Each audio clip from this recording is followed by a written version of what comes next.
नमस्कार, स्वागत है आपका सरोकार में। मैं हूं अमृता राय और आज सरोकार में हम बात करेंगे आपको मिले मूल अधिकारों की। जी हां, हमारे देश में हर नागरिक को संविधान के तहत निष्पक्ष न्याय का हक है, लेकिन अगर न्याय दिलाने वाली एजेंसियां इसमें बाधा बने तो आखिर किसे दोष दें? सुप्रीम कोर्ट ने इसी को हल करने के तहत सीबीआई को सरकारी चंगुल से आजाद कराने की बात कही है। सवाल है कि क्या ये आजादी वाकई जरूरी है या फिर ज्यादा अधिकार कहीं सीबीआई को निरंकुश तो नहीं बना देगा? और आज इस मसले पर चर्चा करने के लिए हमारे साथ कई खास मेहमान जुड़ रहे हैं, लेकिन सबसे पहले हम आपका परिचय करवाते हैं जोगिंदर सिंह जी से, जो कि पूर्व सीबीआई निदेशक हैं और 1996-97 में आप सीबीआई के निदेशक रह चुके हैं। जोगिंदर जी, आपका बहुत बहुत स्वागत है हमारे इस कार्यक्रम में। धन्यवाद अमृता जी।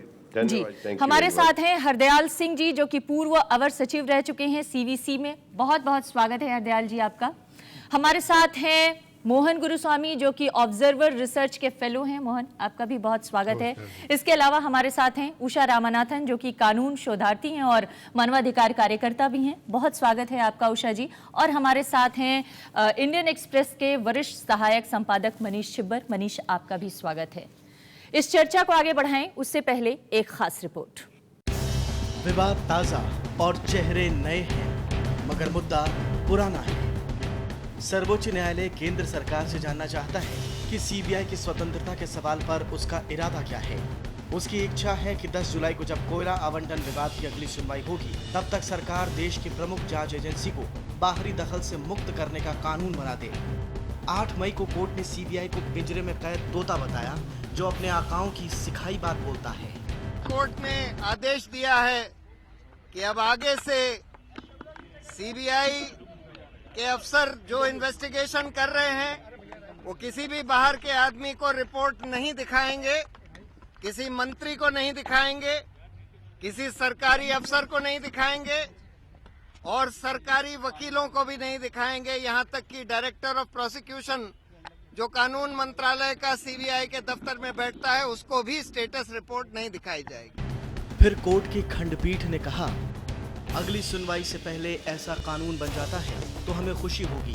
सरकार को संसद से मंजूरी के लिए इंतजार करने की जरूरत नहीं है। उसके लिए दूसरे तरीके भी हैं। जिस रोज यह कानून अमल में लाया जाएगा वो सुनहरा दिन होगा।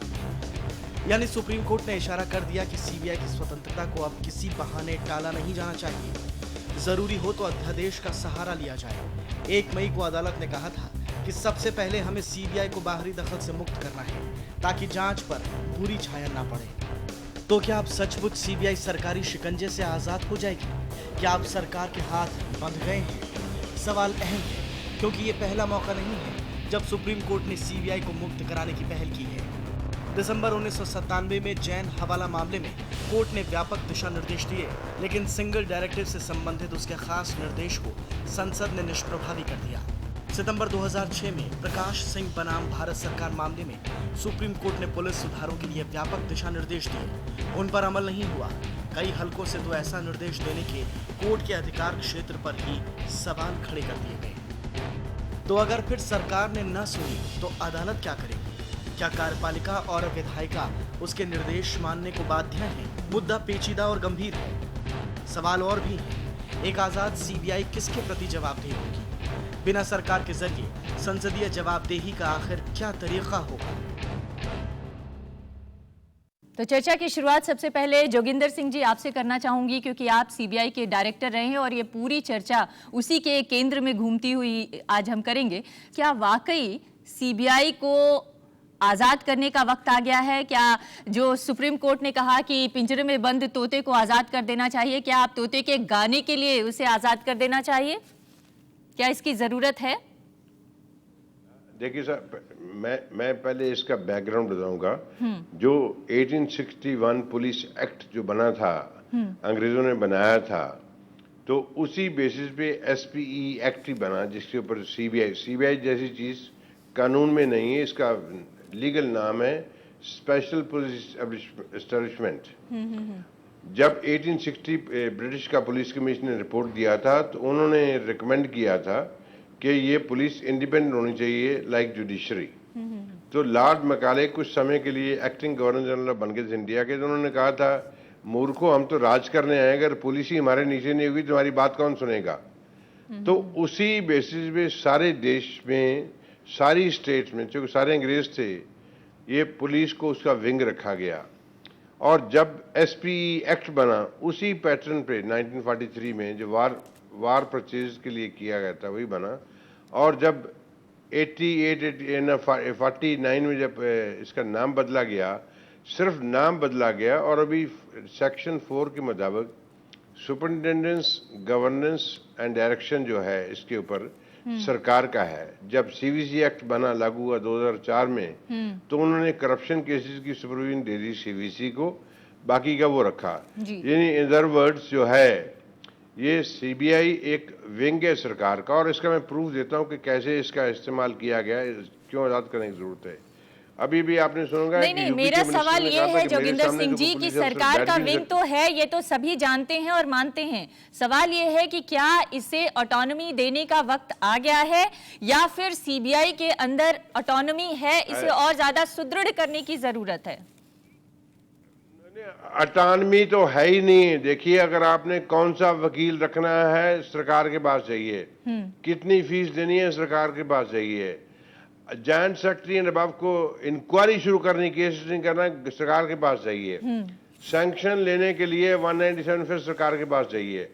सीबीआई को तो बेचारे चपरासियों, क्लर्कों, असिस्टेंटों, इन लोगों को छोड़ दिया गया है, और जो पूरी शील्ड दी गई है सीनियर अफसरों को बचाने के लिए जिसने गलत काम किया। 1 मई को सरकार ने यह भी पास किया कैबिनेट रेजोल्यूशन कि रिटायरमेंट के बाद, ये दुनिया में कहीं कानून नहीं है कि रिटायर्ड ब्यूरोक्रेट्स ने जो उन्होंने गलत काम किए हैं उनको प्रोसिक्यूट करने के लिए भी आपको सरकार के पास जाना पड़ेगा। आप जो कह रहे हैं उसके मुताबिक ये है कि कहीं पर भी सीबीआई जो है वो आज़ाद नहीं है, वो अलग अलग जगहों पर अलग अलग तरीके से बंधी हुई है। सीवीसी का एक महत्वपूर्ण रोल है उसमें। सीवीसी जब सीबीआई डायरेक्टर का चुनाव होता है उसमें एक महत्वपूर्ण रोल प्ले करता है, लेकिन क्या आपको भी लगता है कि अब वो वक्त आ गया है जब नए सिरे से सोचने की ज़रूरत है और ऑटोनॉमी को रीडिफाइन करने की ज़रूरत है? देखिए, ऐसे है कि ऑटोनॉमी की ज़रूरत तो है, मगर इसके पूरी ऑटोनॉमी या पूरी पावर जो है वो किसी भी गवर्नमेंट एजेंसी को नहीं दी जा सकती। वो इसकी वजह यह है कि जितनी आप पावर दोगे उसके साथ जिम्मेदारी, उसके साथ जिम्मेदारी की भी जरूरत है, और कोई चेक्स एंड बैलेंसेस जरूर होने चाहिए। अगर चेक्स एंड बैलेंसेस नहीं होंगे तो फिर वही हालत होगी जो लॉर्ड एक्टन ने कहा था, power corrupts, absolute power corrupts absolutely. मतलब इतनी पावर आप किसी को नहीं दे सकते कि उसके ऊपर कोई चेक एंड बैलेंस हो ही ना। तो ये है कि अगर सरकार की सुपरविजन नहीं है तो किसी और की तो होनी चाहिए, लोकपाल की होनी चाहिए या सीवीसी की होनी चाहिए। लेकिन अभी तो इस बात पे भी बहस है कि लोकपाल को कितने अधिकार देने चाहिए। पर मेरा सवाल ये है कि अभी जोगिंदर सिंह जी कह रहे थे कि उन्हें कहीं पे भी कोई अधिकार नहीं है। अगर रिटायर्ड किसी सरकारी अधिकारी का भी उनको जांच करना है तो उसके लिए भी उनको सरकार से परमिशन लेना होगा। उनके पास कुछ है ही नहीं अपना। नहीं, ऐसे है कि जो उनको पावर चाहिए काम करने के लिए वो तो अवश्य देनी चाहिए। वो तो उसकी तो जरूरत है, मगर उसके ऊपर भी कोई चेक्स एंड बैलेंसेस जरूर होने की बहुत जरूरत है जी। इतनी पावर किसी को नहीं दी जा सकती डेमोक्रेसी में कि जो चाहे आदमी जो करना चाहे करे। जी जी मनीष, जिस तरह से सुप्रीम कोर्ट ने कड़ी टिप्पणी की और जो पूरे देश की भावना सीबीआई को लेकर उभरी है, उसे देखते हुए आपको क्या लगता है पावर की लिमिटेशन क्या होनी चाहिए? देखिए, सबसे पहले तो सुप्रीम कोर्ट की टिप्पणी पे हम बात करते हैं। हाँ। मेरा अपना मानना है, मैं उस दिन कोर्ट में था, मेरा अपना मानना है सुप्रीम कोर्ट ने सीबीआई को बहुत हल्के में छोड़ दिया है। केज पैरेट किसी भी स्ट्रेच ऑफ इमेजिनेशन से बहुत बड़ी गंभीर टिप्पणी नहीं है। एक इंग्लिश में वर्ड है, उसको कहते हैं लैप डॉग। अब मैं उसको हिंदी में नहीं, सब जानते हैं उसका क्या मतलब है। मुझे लगता है सीबीआई पिछले जब से बनी है तब से जो भी केंद्र में सरकार है उसका लैपटॉप बन के काम कर रही है। अब बात करते हैं ऑटोनॉमी की। आप एक सिस्टम में हैं, इलेक्शन कमीशन आज़ाद है लेकिन वो भी सिस्टम में है। इलेक्शन कमीशन की जो फंडिंग है, अभी उनको 300-350 करोड़ की ईवीएम्स खरीदनी है, तो ऐसा तो नहीं है कि इलेक्शन कमीशन वर्ल्ड बैंक से पैसा ले रहा है, गवर्नमेंट ऑफ इंडिया से ले रहा है। उनका स्टाफ है आईपीएस ऑफिसर्स हैं, आईएएस ऑफिसर्स हैं। वही आईएएस ऑफिसर जब गवर्नमेंट, स्टेट गवर्नमेंट में काम कर रहा है तो कुछ नहीं कर रहा है, इलेक्शन कमीशन में आते ही वो दुरुस्त हो जाता है। और बहुत आप पढ़ते हैं इस रिटर्निंग ऑफिसर ने इतने लोगों को अंदर कर दिया, इतनी गाड़ियां जब्त कर ली, मतलब उसकी ईमानदारी के आदर्श प्रस्तुत किए जाते हैं, चेंज हो जाते हैं। तो मेरा कहना है कि कुर्सी से आदमी नहीं बनता, आदमी से कुर्सी बनती है। ऐसे सीबीआई डायरेक्टर पीछे हुए जो बड़े स्ट्रांग थे, जिनके उदाहरण दिए जाते हैं। सेम जुडिशरी में ऐसे जजेस हुए जिनके बारे में लोग, अभी जस्टिस वर्मा की डेथ हुई तो हम लोगों ने पेज 1 पे लिया है, लेकिन एट द सेम टाइम कई और जजेस की डेथ होती है, हम लोग उसमें न्यूज़ आइटम भी नहीं लिखते। तो मेरा ये मानना है कि स्वायत्तता को इस एक हम डेमोक्रेसी में हैं, हम किसी को इतनी स्वायत्तता नहीं दे सकते कि एक मॉन्स्टर खड़ा हो जाए। जी, तो आप जो कह रहे हैं कि स्वायत्तता मिलनी भी चाहिए लेकिन चेक एंड बैलेंस बना भी रहना चाहिए, जो कि हरदयाल जी ने कहा। उषा, आप ये बताइए कि स्वायत्तता किस हद तक उसको मिलनी चाहिए, किस सीमा तक स्वायत्तता होनी चाहिए? ओके, पहले मैं मेरी I apologise for my Hindi, हाँ, कोई बात for the subject rather than for the Hindi. See, जितना प्रॉब्लम्स जोगिंदर सिंह बोल रहे हैं, जोगिंदर सिंह जी बोल रहे हैं, दैट इज़ एक्चुअली वो प्रॉब्लम्स सारे पुलिसिंग में है। अभी पुलिसिंग जो अभी चल रहा है, यू विल फाइंड दैट एक पुलिस है, एक स्पेशल पुलिस है जो सीबीआई है, एक एसआईटी बनाया जा रहा है। Why are there so many stages? कुछ कारण है ना, कुछ something is not right even in the police system. So at a time like that मुझे ये डर है कि ये प्रॉब्लम जो अभी खड़ा किया है कि ये पॉलिटिशियंस करप्ट हैं, पॉलिटिशियंस के पीछे जाने के लिए पॉलिटिशियन से ही हमें परमिशन लेना पड़ रहा है, using that as an excuse to do something जो भी बहुत हार्म करेगा। तो जैसे जोगिंदर सिंह जी कह रहे थे कि ये सैंक्शन भी लेने के लिए जाना है, हम लोग सिविल सोसाइटी हैं, हम बहुत दिन से कह रहे हैं कि ये सैंक्शन का power should not be unmediated like this with the government. लेकिन वो सैंक्शन का पावर कम करने के लिए कोई हमारे साथ देने के लिए तैयार नहीं है। हम लोग चिल्ला रहे हैं, कोई सुनने वाला नहीं है। सो दिस पावर जो जहाँ क्रिमिनलिटी है, हाँ, उसको एड्रेस करना बहुत जरूरी है। लेकिन उषा, आप इसके साथ साथ ये भी कह रही हैं कि जो व्यवस्था है, अभी मौजूदा व्यवस्था है, उसको अगर थोड़ा सा और सुदृढ़ कर दिया जाए, कुछ उसमें परिवर्तन कर दिया जाए, तो भी सीबीआई को स्वायत्त बनाया जा सकता है। उसके लिए कोई अलग से कोई नॉर्म या कोई एक्ट लाने की जरूरत नहीं। पॉइंट इज, नया जो भी चीज आ रही है या सीबीआई भी है, everyone wants to be outside RTI. सब लोग स्टेट ऑफ एक्सेप्शन में रहना चाहते हैं कि बाकी सब गंदे हैं, मैं ही ठीक हूं और मैं सबसे ये लॉ के भी ऊपर होना है, सर्वोच्च हूं। Nobody should be asking me any questions.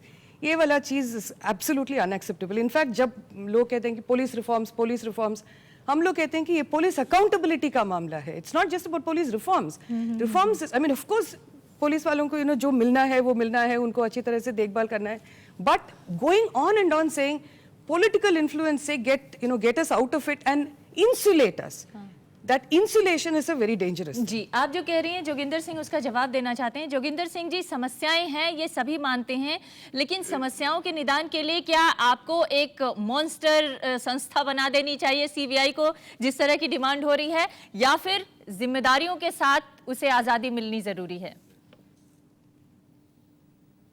Amrita ji, मैं इतना कहना चाहूंगा, सीबीआई एक सबसे छोटी, डिस्ट्रिक्ट पुलिस से भी छोटी है।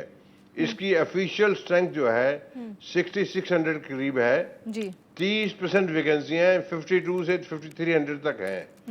और मास्टर बनने का तो सवाल नहीं पैदा होता, क्योंकि जो है हर चीज लीगली एग्जामिन होती है। अगर आपने कहा एक सबऑर्डिनेंस होना चाहिए, बिल्कुल होना चाहिए, मैं सहमत हूँ, पर इसके लिए एक पार्लियामेंट्री कमेटी बनाइए with the retired Chief Justice of India as a chairman, ताकि सीबीआई की रिपोर्ट पार्लियामेंट में जाए, वो भी रिव्यू करे। देखिए, सीवीसी जो टेक्निकली सबको ठीक लगता है, वो रिटायर्ड ब्यूरोक्रेट्स हैं, उनकी कोई बात नहीं मानता। और एक्ट में क्लियर लिखा हुआ है कि CVC can not give direction. आप ये कह रहे हैं कि जरूरत और जिम्मेदारी दोनों के बीच में एक बैलेंस बिठाए जाने की जरूरत है। क्यों? देखिए, इस पर्टिकुलर केस में जो हुआ हमारे कोलगेट मामले पे, अगर सीबीआई डायरेक्टर चाहते हैं तो वो लॉ मिनिस्टर से कह देते हैं कि मैं रिपोर्ट को ऑल्टर नहीं करूंगा, आप पढ़ लीजिए, वापस कर दीजिए। उन्होंने ऑल्टर कर दिया।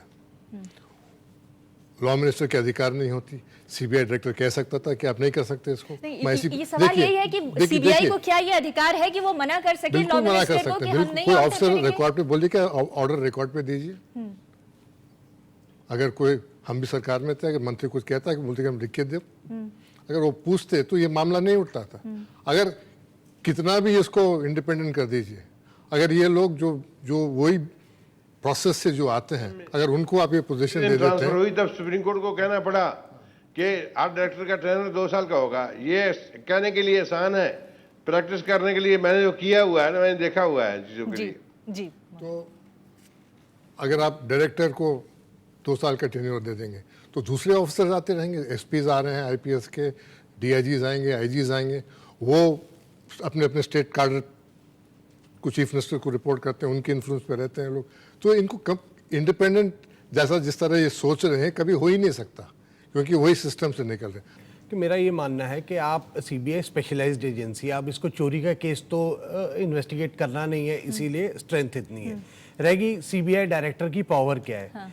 देखिए, कानून बहुत साफ है, सीबीआई डायरेक्टर को कोई ज़रूरत नहीं थी लॉ मिनिस्टर के पास वो रिपोर्ट लेके जाने की। वो मना करते तो लॉ मिनिस्टर की कोई हिम्मत नहीं थी। नहीं तो इसका मतलब तो मनीष यही साबित होता है कि अभी हमारे इस कानून में, मौजूदा कानून में ये प्रावधान है कि सीबीआई चाहे तो मना कर सकती है, मगर सीबीआई ने उसका पालन नहीं किया। और अगर इसी तर्क को आगे बढ़ाएं तो फिर ऑटोनॉमी मिल भी जाए और तो भी वो जाके मिनिस्टर के पास या नेताओं के पास उसके हिसाब से बदलने लग जाए तो क्या किया जाए? मैं यहाँ आपको एक बात बताऊं, जब हमने इंडियन एक्सप्रेस ने ये स्टोरी की, सबसे पहले हमने की, आपको पता है, जब हमें ये इन्फॉर्मेशन आई कि सीबीआई डायरेक्टर और कुछ लोग अटॉर्नी जनरल वगैरह लॉ मिनिस्टर के पास गए, तो मेरा सबसे पहला सवाल अपने सोर्स से ये था कि क्या लॉ मिनिस्टर ने फोन किया।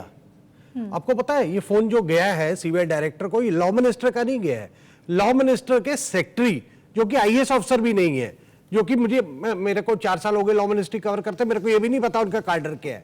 उनका फोन अटॉर्नी जनरल के पीए को जाता है, अटॉर्नी जनरल का पीए एक एडिशनल सॉलिसिटर जनरल हरीन रावल जो अब चले गए हैं, वो उनको एसएमएस कर रहे हैं, और एसएमएस से वही एसएमएस फॉरवर्ड होता है सीबीआई के एक अफसर को, और सीबीआई डायरेक्टर जिनको 2 साल का फिक्स टेन्योर है, वो उठाते हैं, रिपोर्ट इधर रखते हैं, गाड़ी में बैठते हैं और चले जाते हैं। ये तो हमारी देश की सबसे बड़ी एजेंसी का हाल है। तो आप कह रहे हैं, उससे एक बात साफ निकल कर आती है कि ऑटोनॉमी है अभी मौजूदा व्यवस्था में, मगर उसका पालन किस हद तक होता है या नहीं होता है, सवाल इस बात को लेकर भी है, और इस पर हम चर्चा जारी रखेंगे। फिलहाल एक ब्रेक के लिए रुक रहे हैं, ब्रेक के बाद लौटेंगे तो इसको भी दिखाने की कोशिश करेंगे कि जो सीबीआई डायरेक्टर्स हैं उन लोगों ने पोस्ट रिटायरमेंट बेनिफिट्स किस किस तरह के लिए हैं, और वो लाभ का लालच किस हद तक इनको आगे ले जाता है।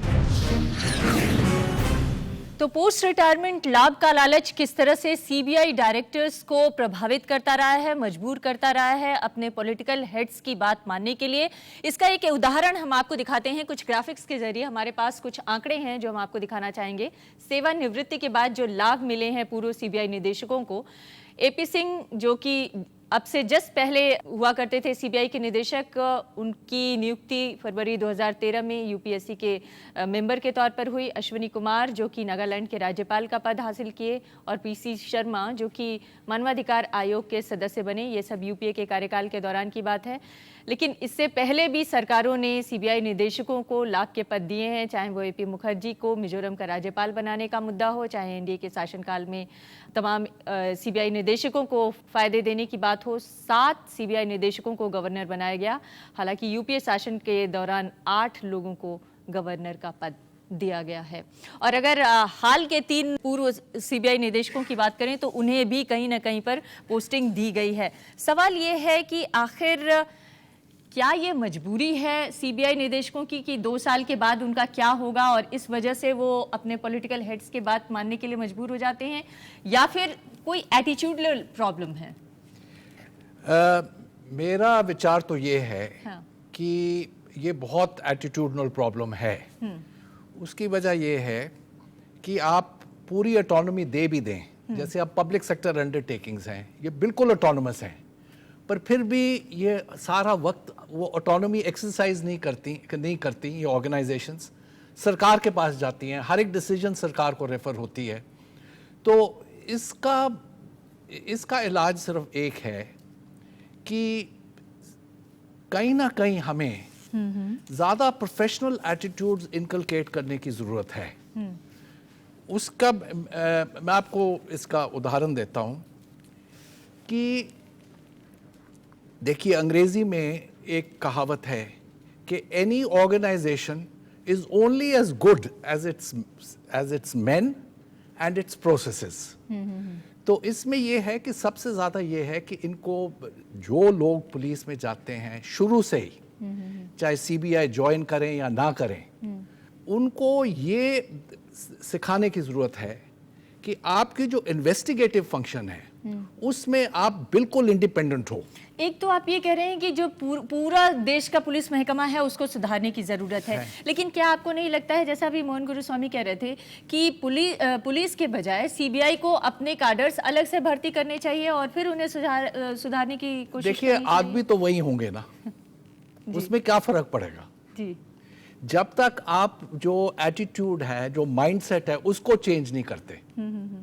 अब ये देखिए कि इंग्लैंड में जो सिस्टम हिंदुस्तान में है वही वहां है, पर वहां बहुत फर्स्ट क्लास चल रहा है, यहां नहीं चल रहा, क्योंकि वहां एटीट्यूड्स अलग हैं। जी, जोगिंदर सिंह जी से इसका जवाब लेते हैं। जोगिंदर सिंह जी, आप तो इस पद पे रह चुके हैं, आखिर वो कौन सी मजबूरियां होती हैं जो सीबीआई डायरेक्टर को बाध्य करती हैं अपने हकों का इस्तेमाल करने के लिए? जैसे अगर इसी केस की बात करें, अभी कुछ देर पहले मनीष बता रहे थे कि अगर सीबीआई के लोग चाहते तो मना कर सकते थे कि हम कानून मंत्री के सुझावों को नहीं मानेंगे, लेकिन उन्होंने मना नहीं किया। ये क्या मजबूरी होती है? देखिए साहब, सीबीआई को रोज लॉ मिनिस्ट्री से डील करना पड़ता है। कौन सा वकील रखना है, कितने उसको पैसे देने हैं, क्या स्टैंड लेगा, ये भी लॉ मिनिस्ट्री तय करती है केस फिट फॉर अपीलर ने। मैं सिर्फ आपको एक इंटरेस्टिंग इंसिडेंट बनाना चाहूँगा। मैं Rajiv Gandhi assassination case review कर रहा था, तो मैंने अपने अफसर से पूछा कि हम जो पब्लिक प्रोसिक्यूटर है, प्राइवेट वकील क्या दे रहे हैं। You will be shocked to know, उसको 150 रुपये रोज का दे रहे थे। मैंने उसी टाइम लॉ मंत्री को फ़ोन किया, मैं कहा जी एक पुराने प्रधानमंत्री की हत्या हुई है, 150 रुपये का मजाक हो गया। तो तब जाकर उसने बढ़ा के उसको 1500 किया। तो ये थियोरेटिकली जो कह रहे हैं मनीष जी, बिल्कुल ठीक कह रहे हैं। देखिए, वो जो विनीत नारायण जजमेंट है, उसमें एक सबसे बड़ी बात जो थी, जो आम आदमी को नहीं पता है, वो ये है कि सीबीआई के लिए एक सेपरेट, सीबीआई में 2 विंग्स करिए, ये कोर्ट ने कहा। एक होगा इन्वेस्टिगेशन और एक होगा डायरेक्टरेट ऑफ प्रोसिक्यूशन। दोनों म्यूचुअली एक्सक्लूसिव होंगे, एक दूसरे की बात मानने को बाध्य नहीं होंगे। प्रोसिक्यूशन अपना इन्वेस्टिगेशन करेगा, जो इन्वेस्टिगेशन विंग है, और उसके बाद सारा काम प्रोसिक्यूशन देखेगा। आपको ये जानकर हैरानी होगी कि सक्सेसिव सीबीआई डायरेक्टर्स इस बात को अपोज कर रहे हैं। Nobody wants an independent directorate of prosecution in the CBI. CBI directors don't want it. नहीं, लेकिन सीबीआई को 2 भागों में बांटने की जरूरत क्या है? ये तो एक तरह से बंटवारा करना हुआ ना। अब क्या हो रहा है कि जो इन्वेस्टिगेटर है वही प्रोसिक्यूटर है। अब वो डिसाइड कर रहा है फॉर सम एक्सटेनियस रीजंस कि ये केस तो बहुत बढ़िया है, लेकिन ये इस मिनिस्टर के खिलाफ है, इस केस में इन्वेस्टिगेशन करके यही इसको दबाते हैं, बंद करते हैं, प्रोसिक्यूशन की कोई जरूरत नहीं है। आपको ये जानकर हैरानी होगी, हम लोगों ने कुछ साल पहले एक आरटीआई डाला और 500 का केस है, उसमें तो ये लोग कह रहे हैं कि अपील करेंगे, नीचे हार गए अपील करते हैं। 20-20 करोड़ का केस है, उसमें कोई अपील नहीं करेंगे। तो ये जब तक आप, सुप्रीम कोर्ट कह रही है, आप बार बार कह रहे हैं कि हमें वकील। और दूसरी बात, नहीं, लेकिन आप जो कह रहे हैं उसी का जवाब थोड़ा सा, उसी को आगे बढ़ाती हूँ मैं। जहां तक मेरी जानकारी है, तकरीबन 3000 मामले सीबीआई के देखरेख में इस समय जांच में हैं। उसमें से ज्यादातर लोगों को सीबीआई की जांच पे भरोसा है। ज्यादातर जब भी कोई बड़ी घटना होती है, कहा जाता है कि इस मामले को सीबीआई को रेफर किया जाए, मांग उठती है कि सीबीआई को रेफर किया जाए, निष्पक्ष जांच कराई जाए। और ऐसे जो मामले हैं वो कभी कभी सामने आते हैं जब कोई बड़ा मामला या कोई मिनिस्टर से या राजनीतिक लोगों से जुड़ा हुआ मामला सामने आता है। आमतौर पे लोगों को अभी भरोसा है कि सीबीआई निष्पक्ष जांच करती है, और अगर सीबीआई निष्पक्ष जांच नहीं करती तो जो रेल मंत्री वाला मामला है वो सामने नहीं आया होता। लोग को भरोसा है क्योंकि they are clutching at a straw, जो भी है उसको पकड़े रहे हैं। आप देखिए पिछले 10 साल में कितने IAS ऑफिसर प्रोसिक्यूट किए लोग, कितने IPS ऑफिसर प्रोसिक्यूट किए, इनकी कन्विक्शन रिकॉर्ड क्या है? 8% है। 4%। 8% भी लोअर कोर्ट में, Lower court सुप्रीम कोर्ट तक आते आते वो 1-1.5% रह इनकी जो जाता है। बिल्कुल अनप्रोफेशनल एजेंसी है, जो लोग आते हैं जाते हैं टेम्परेली, वो अपना डिस्ट्रिक्ट से आता है, कोई डिस्ट्रिक्ट में पोस्टिंग है, वहाँ पे जो लॉ एंड ऑर्डर देख रहा है आके सीबीआई में बैठ जाता है, 3 साल फिर चला जाता है, और ये सारी जिंदगी पैरवी करते रहेंगे ये लोग दूसरे पोजीशन के लिए, फिर आने के लिए। अब ये सिस्टम ऐसा बन गया है। आप देखिए, आप पोस्ट रिटायरमेंट की बात कर रहे हैं कि अगर आप कहेंगे कि पोस्ट रिटायरमेंट हम कोई पोजीशन नहीं देंगे, आप कहाँ तक जाएंगे? कितने सुप्रीम कोर्ट जजेस रिटायरमेंट के बाद पोजीशन ले लेते हैं? आप देखिए, वो ऑटोमेटिकली ह्यूमन राइट्स कमीशन का चेयरमैन हो जाते, कोई किसी का हो जाते, तनख्वाह वगैरह सब उठाते, घोड़ा गाड़ी सब रहता है, तो उनको ये लागू नहीं होता क्या? तो सारा सिस्टम ऐसी बना हुआ है। एयरफोर्स चीफ गवर्नर बन जाता है, आर्मी चीफ गवर्नर कुछ बन जाता है, तो ये सिस्टम जो है कुछ पोस्ट तो रिटायरमेंट इसका मतलब ये जो सिस्टम में सीबीआई को ऑटोनॉमी देने की जो बात कही जा रही है, सिर्फ सीबीआई को ऑटोनॉमी देने से पूरी आजादी सिस्टम को नहीं मिल पाएगी। क्यों उषा जी? आप आत्मसम्मान कौन देगा इन लोगों को? उषा जी, Actually, if I can just go back for a bit to that, जो मोहन जी कह रहे हैं कि the Supreme Court judges also, take post-retirement postings. It is perfectly true. ये बहुत बड़ी प्रॉब्लम है अभी, and it's not only about getting governmental postings. ये भी है कि ब्यूरोक्रेट्स जब रिटायर होते हैं वो प्राइवेट सेक्टर में चले जाते हैं. So when they are there, they give clearances and then they get out, maybe take even early retirement or they go into those same companies. पहले कुछ नॉर्म्स था मेरे ख्याल में, आई एम नॉट श्योर, कि 2 साल तक कुछ नहीं कर सकते. कूलिंग ऑफ भी है। नहीं, अभी यू लेकिन वो waive क्या- it every time. हाँ, And application in the दीजिए, case, waive हो जाएगा। yeah, in the case of the judges, for instance, some of us have been demanding that, अच्छा ठीक है, अगर इस system judges, I mean, if it is necessary, there should still be that 2-year period. They should be without power for 2 years. Otherwise, you're not, it's. And when you are in that position, autonomy, I mean, independence होना है, and all these are institutions जिसमें independence का बहुत ज़रूरत है. So if they have to be independent, ये नहीं होना चाहिए कि okay, if we give them something now, कल हमें ये मिलेगा. किसी को भी ये temptation होना नहीं चाहिए. And right now it is there. It's causing huge problems in terms of independence of all these institutions, not just the CBI. Bureaucracy horrifies some of us. And judges, of course, we think that without the two-year cooling off period, the last year or 2 years as judges, it's very difficult to be independent. और cooling of जो है सिर्फ private sector के लिए लागू नहीं होना चाहिए, कोई गवर्नमेंट कमेटी के लिए या Yeah. गवर्नमेंट में 70 सेक्रेटरी रिटायर हुए हैं ये इस यूपीए गवर्नमेंट के दरमियान, सारों को पोजीशन मिल गए.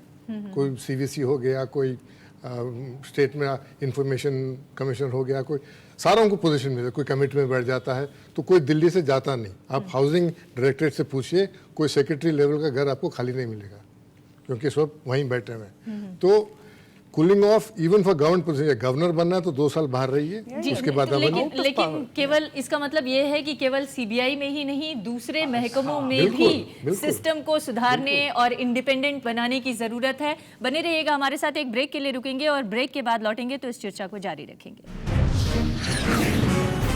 आज हम बात कर रहे हैं सीबीआई को मिलने वाले ऑटोनॉमी की. क्या वाकई सीबीआई को ऑटोनॉमी देने की ज़रूरत है? और अगर पुराने मामलों को देखें तो किस तरह से सीबीआई ने इस तरह की स्वायत्तता को एक्सरसाइज किया है? आपके पास कुछ उदाहरण है हरदयाल जी? ऐसे है अमृता जी कि जो मैंने देखा है इनका काम, उस पे मैं अपने अनुभव से कह सकता हूं कि कई बार इनकी रिपोर्टें जो होती हैं, इन्वेस्टिगेटिव रिपोर्ट्स जो होती हैं, बहुत ही अच्छी होती हैं. उसमें बहुत रिसर्च की गई होती है, बहुत एफर्ट किया गया होता है. और खासकर 2-3 बहुत पॉलिटिकली सेंसिटिव केसेस मैंने देखे थे. पर उसकी वजह ये थी कि मुझे उस वक्त भी ये ख्याल आया था कि इस केस में कोई पॉलिटिकल इंटरफेरेंस नहीं हुई. तो बहुत से केसेस हैं जहां पॉलिटिकल इंटरफेरेंस नहीं होती और ये लोग बहुत बढ़िया काम करते हैं. अब कैसी ऑटोनॉमी चाहिए इसमें? नहीं, लेकिन जो आप बढ़िया काम करते हैं उसके प्रत्यक्ष उदाहरण जोगिंदर सिंह जी हैं, उन्हीं से पूछ लेते हैं. जोगिंदर सिंह जी, अभी हरदयाल जी कह रहे हैं कि बहुत सारी ऐसी भी रिपोर्ट्स उन्होंने देखी हैं जहां पर स्वायत्तता को भरपूर एंजॉय किया गया है, एक्सरसाइज किया गया है और बेहतरीन रिपोर्ट्स बनाई गई है. बावजूद इसके लोगों का भरोसा, एक आम परसेप्शन क्यों घटता जा रहा है सीबीआई के ऊपर, और क्यों सुप्रीम कोर्ट को इतनी कड़ी टिप्पणियां करनी पड़ रही हैं? नहीं, supreme court is absolutely right. अगर आप इलेक्शन कमीशन को ट्रस्ट कर सकते हैं, सीएजी को ट्रस्ट कर सकते हैं कि वो ठीक रिपोर्ट देगा, सीबीआई को ट्रस्ट करने में कोई प्रॉब्लम है? बात सीधी बात है, आपके सामने लाऊंगा। सीवीसी ने राजा के केस में सितंबर 2009 में कहा था कि इसको इन्वेस्टिगेट किया जाए। जब तक सुप्रीम कोर्ट ने नहीं किया, क्योंकि दो डायरेक्शन पैरेलल हैं, गवर्नमेंट के, सीवीसी के। जब सुप्रीम कोर्ट ने स्टेप इन किया तो 15 महीने बाद उसकी अरेस्ट हुई जो है। तो ये जरूरी है इन चीजों के लिए इंडिपेंडेंस देना। दूसरी, आपने कहा कि देरी हो जाती है। 2 साल पहले जब अश्विनी कुमार डायरेक्टर थे तो प्रधानमंत्री अरेस्ट करने गए थे सीबीआई की कॉन्फ्रेंस के। तो मैंने कहा भी क्या हिसाब है?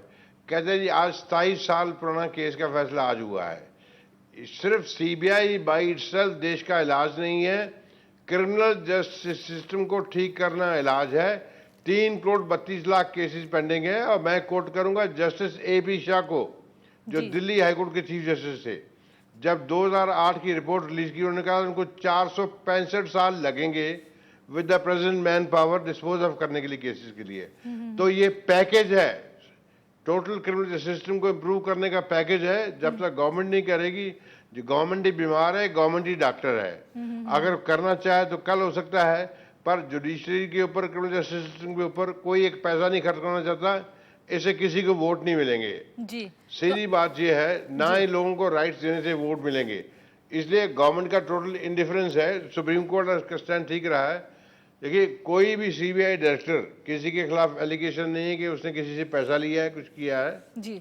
अब पार्टी समझते हैं कि जैसे मैंने कह रहा था, आपने रोक दिया था। लेकिन जो यूपी महत्वपूर्ण एक बात मंत्री कही ने है कहा मेरी बात नहीं मानेगा, 24 घंटे में डिसमिस हो जाएगा। जी, आपने जो वही इम्पोर्टेंट साहब बात जगह कही पे है है। जोगिंदर सिंह जी की टोटल क्रिमिनल जस्टिस सिस्टम को बदलने की जरूरत है, ठीक करने की जरूरत है। आप मानवाधिकार कार्यकर्ता हैं, तमाम ऐसे मुद्दों पर लड़ाई लड़ती रहती हैं। ये जो क्रिमिनल जस्टिस सिस्टम है, इसकी खामियों को दूर करने के लिए क्या किया जाएगा? क्योंकि ये सिर्फ एक लेवल पे, सीबीआई के लेवल पे मुश्किल नहीं है, मुश्किल पुलिस के सुधार को लेकर भी है, मुश्किल देर से मिलने वाले न्याय को लेकर भी है। तो ओवरऑल सिस्टम को सुधारने के लिए क्या किए जाने की जरूरत है? See the first thing that we found, ये बहुत कॉमन ये चीज़ है कि कोर्ट को गाली देना, बिकॉज वहाँ हमें दिखता है कि वो कोर्ट में 27 साल लगता है और एक्विटल्स बहुत ज़्यादा हो रहा है, as if it is only the court. There are problems, court में बहुत सारे प्रॉब्लम्स है, मैन पावर, नॉट इनफ जजेस, मेनी ऑफ द जजेस, इट्स डिफिकल्ट टू फाइंड जजेस क्योंकि उतना क्वालिटी का लॉयर्स नहीं मिल रहे हैं। So it's not as if it's clean there, but when you go to the investigation, अगर एफआईआर दर्ज करने के लिए जाते हैं या इन्वेस्टिगेशन परस्यूट के लिए जाते हैं और ये फिगर आउट जी, ये फिगर आउट करने के लिए, तब you find that the system has actually collapsed. कितने सारे केस में हमने, actually you should just go to the lower courts and see कितने सारे केसेस में वो एफआईआर लिखने के बाद या केस डायरी लिखने के बाद कुछ इन्वेस्टिगेशन हुआ है कि नहीं। बहुत कम केसेस में होते हैं। In the police reforms that report that came some years ago, they said 60% of arrests are unnecessary, people are getting picked up for no reason.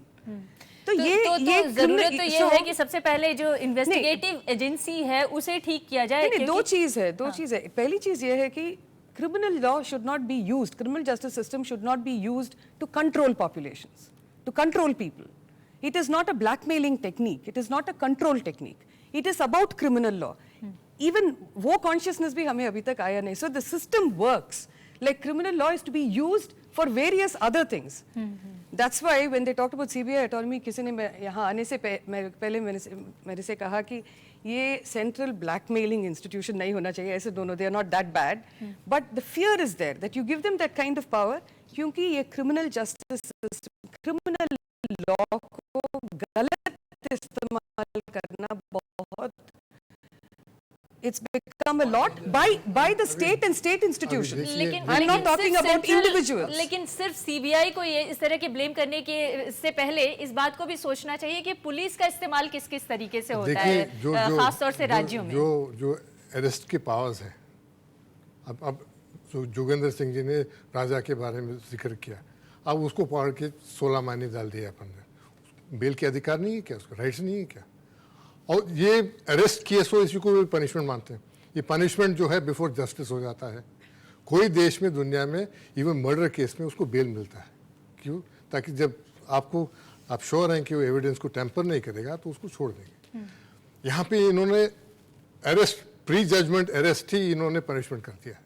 तो इन अ वे देव एरोगेटेड, अपने आप में ये जस्टिस की पोजीशन ये लोगों ने अपना लिया और इसको मिसयूज करते और हैं। यही एक बड़ी तो- डेंजर हो गई हमारे यही तो डेमोक्रेसी सवाल में। है कि अधिकार भी दिया जाए, लेकिन अधिकार के साथ साथ वो अधिकार सही जगह पर सही तरीके से इस्तेमाल किए जा सकें। मैं आपको एक बड़ा छोटा सा उदाहरण देता हूँ।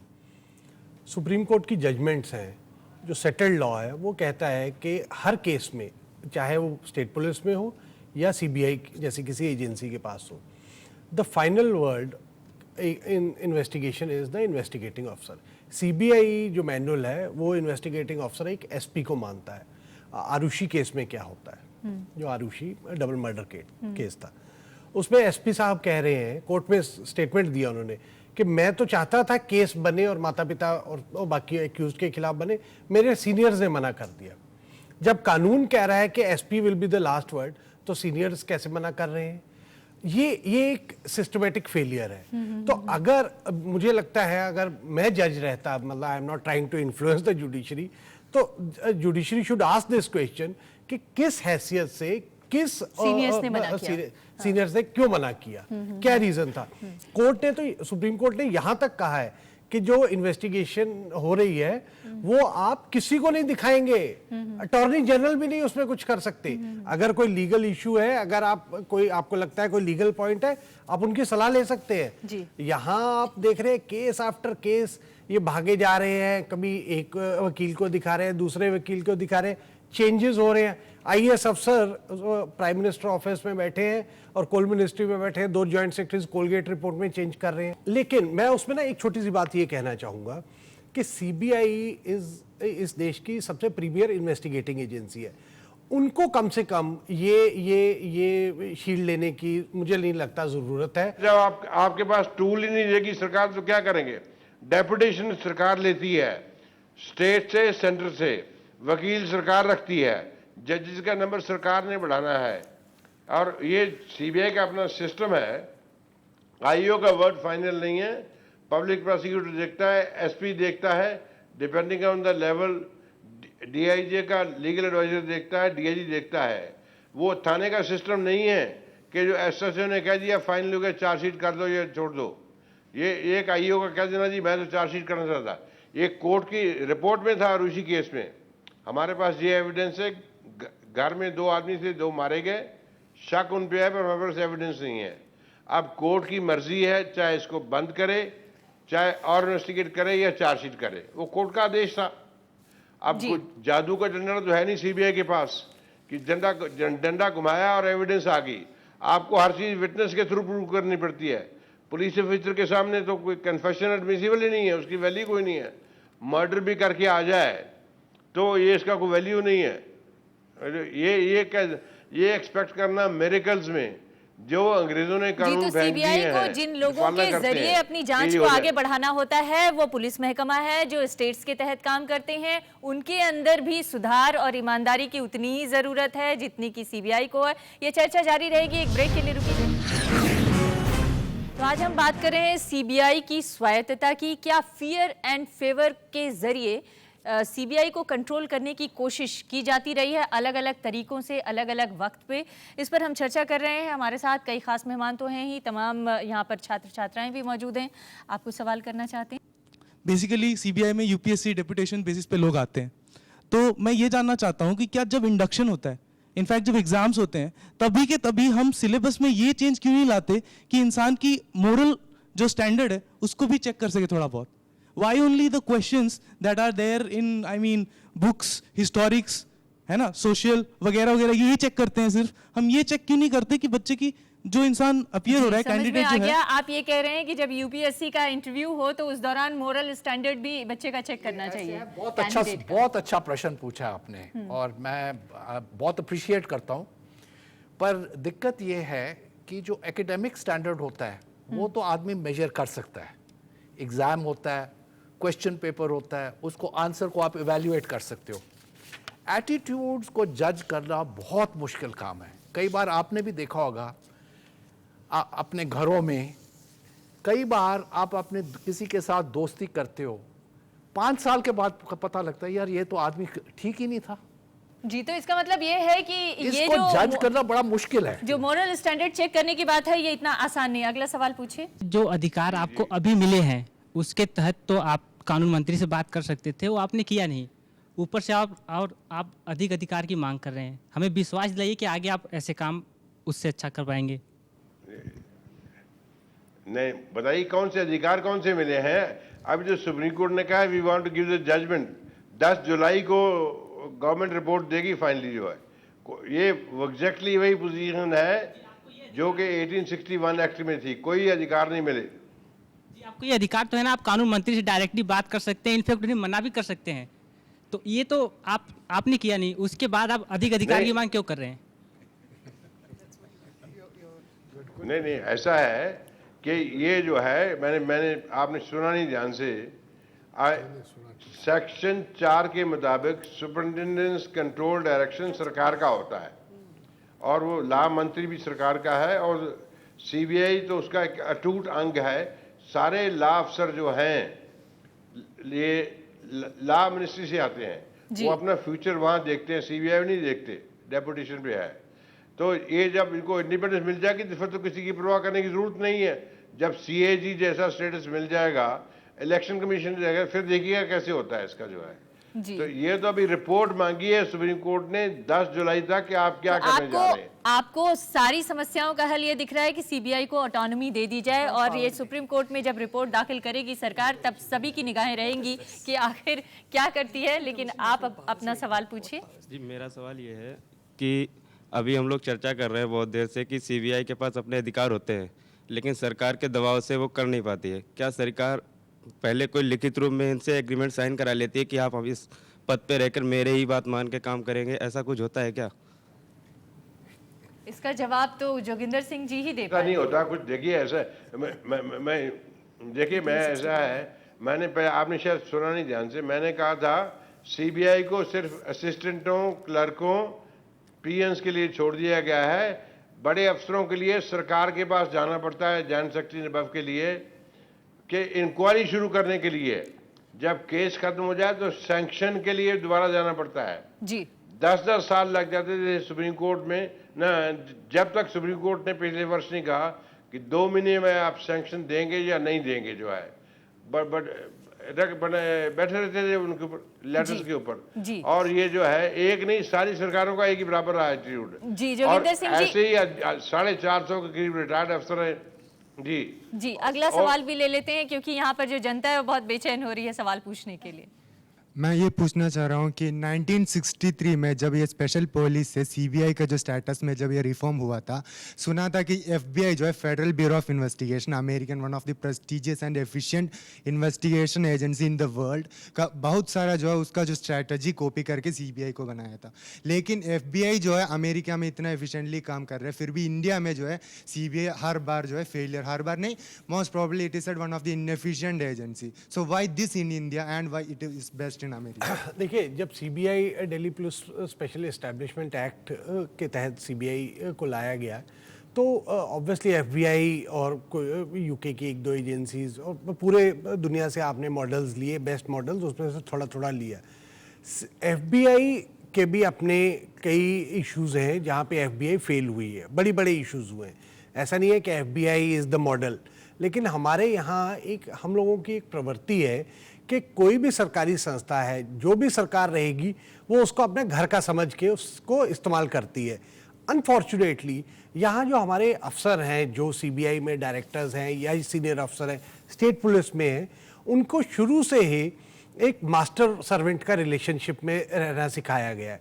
तो इसीलिए मैंने कहा ना कि लॉ मिनिस्टर फ़ोन नहीं कर रहे हैं, उनके सेक्रेटरी फ़ोन कर रहे हैं तीसरे आदमी को, और सीबीआई डायरेक्टर भागे जा रहे हैं। भागने की ज़रूरत नहीं थी। जी, लेकिन एक दूसरा सवाल हरदयाल जी मैं आपसे पूछना चाहती हूँ।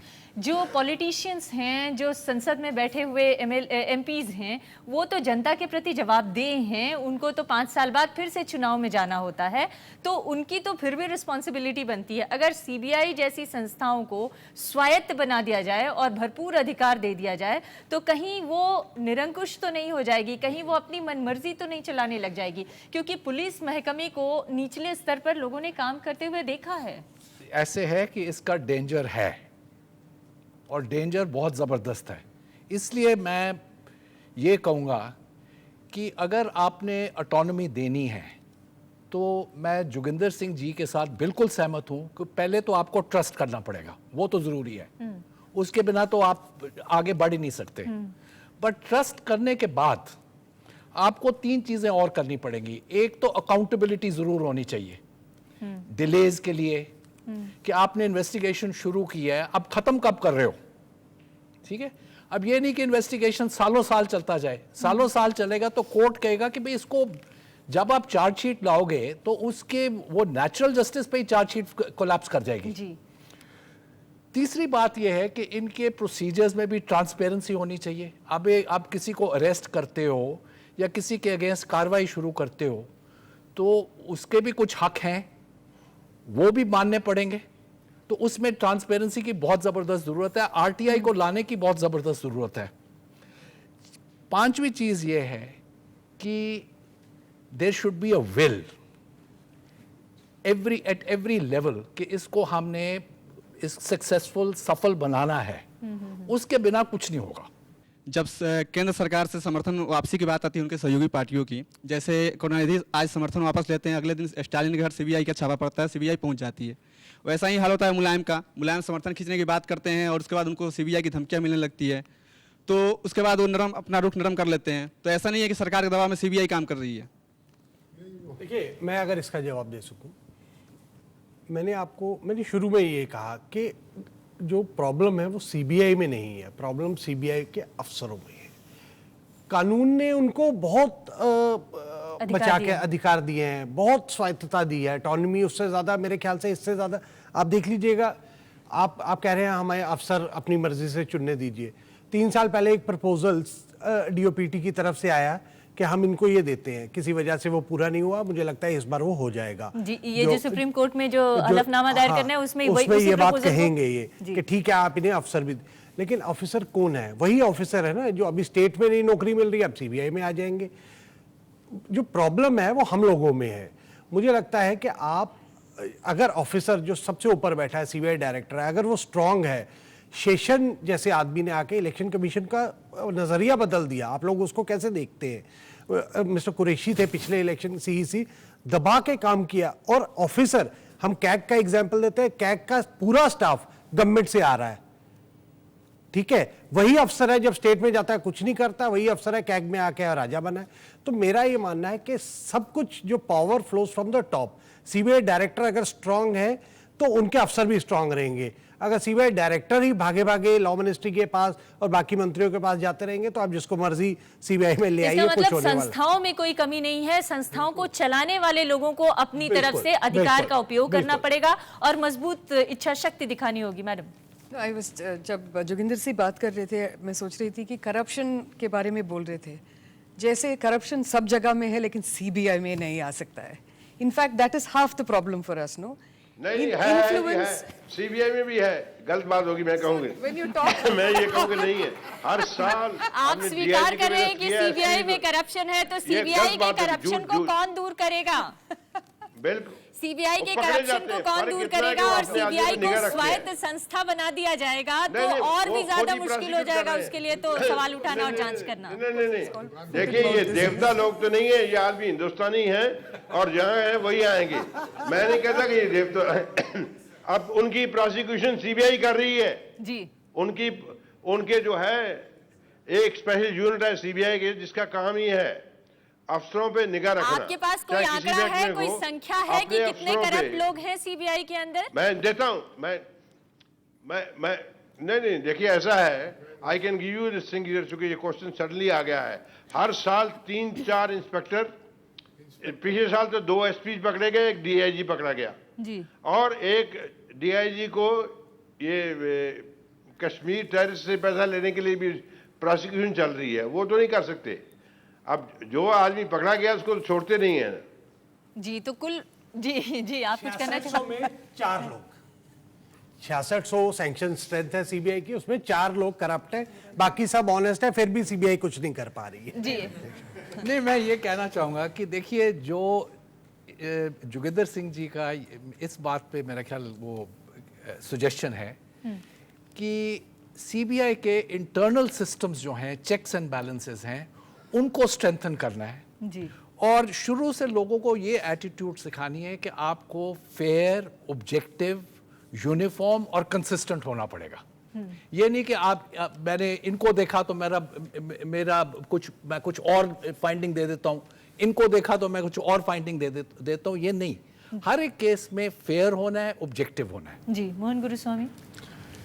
देखिए प्रॉब्लम क्या है इनमें, एक जो आत्मसम्मान, सेल्फ रिस्पेक्ट जो कहते हैं ना, इनमें किसी में रहता नहीं। थोड़े दिन के बाद वो जूनियर ऑफिसर, यंग ऑफिसर्स में होता है, उसके बाद ये ख़त्म हो बिक जाते हैं सब, क्योंकि जितनी तरह मार खाते हैं ट्रांसफरों में तो बिक जाते हैं। दूसरी है इनमें प्रोफेशनल स्किल जो कहते हैं ना, वो नहीं। कोई फॉरेंसिक स्किल, आज जो सीबीआई का काम ज़्यादातर वाइट कॉलर क्राइम से होता है। आप बैलेंस शीट को पढ़ना चाहिए, आपको ऑडिट करना चाहिए रिपोर्ट्स को, इनमें वो क्षमता नहीं है। अगर घर पे कोई चोरी भी हो जाती है तो वो आके फिंगरप्रिंट्स लेने के लायक नहीं होता, क्योंकि जो ट्रेनिंग उसको मिलती है, जो एविडेंस को प्रोटेक्ट करना है, वो उनमें नहीं है। तो ये इसलिए सीबीआई जो एक स्पेशलाइज्ड एजेंसी है वाइट कॉलर क्राइम के लिए, इनको अलग ट्रेनिंग देना चाहिए, इनको अलग कार्डर बनाना चाहिए। जैसे फौज में जो होता है, एकेडमी से पास होता है तो उसको एक आम चूज़ करना पड़ता है, या इन्फेंट्री में जा रहा है, आर्टिलरी में जा रहा है, या आर्मर्ड कोर में जा रहा है, या कोई रेजिमेंट में जा रहा है। तो इनको भी बताना चाहिए, जब माउंट आबू से बाहर निकलते हैं, सरदार पटेल से बाहर निकलते हैं, तो इनको कहना चाहिए कि भाई आप चूज़ कर लीजिए। आप जाते हैं सीबीआई में या बीएसएफ में, पैरामिलिट्री में जाना चाह रहे तो वहाँ ऑप्ट कर लीजिए, चले जाइए। मगर इनको जिस तरह रखना एक आपका कहने का मतलब है कि सीबीआई को चुस्त दुरुस्त करने के लिए वेल इक्विप्ड बनाने की जरूरत है, उनको ट्रेनिंग देने की जरूरत है। आपका ये कहना है कि व्यवस्था ठीक है मगर उसको और ज्यादा सुदृढ़ करने की जरूरत है। और यहाँ पे जो तमाम मेहमान हैं उसमें ये बात साफ निकल कर आई है कि सीबीआई को ऑटोनॉमी है अपने लेवल पे, लेकिन वो उसको कितना एक्सरसाइज करती है ये भी एक बड़ी समस्या है। और दूसरी बड़ी समस्या, उषा रामानाथन जी ने कहा कि हमारे सामने एटीट्यूडनल समस्या भी है, खास तौर से जो समस्या पूरे समाज में व्याप्त है वो सीबीआई में नहीं होगी, इसको अनदेखा नहीं करना चाहिए। अब उम्मीद की जा सकती है कि इस बहस के बाद ये जरूर साफ होगा कि सीबीआई को जो ऑटोनॉमी देने का मामला है ये कुछ आगे बढ़ेगा और सीबीआई के अंदर पारदर्शिता आएगी और इस पारदर्शिता से जिम्मेदारियां बढ़ेंगी। आप सभी का बहुत बहुत धन्यवाद हमारे इस कार्यक्रम में शामिल होने के लिए। नमस्कार। और जोगिंदर सिंह जी, आपका भी बहुत शुक्रिया।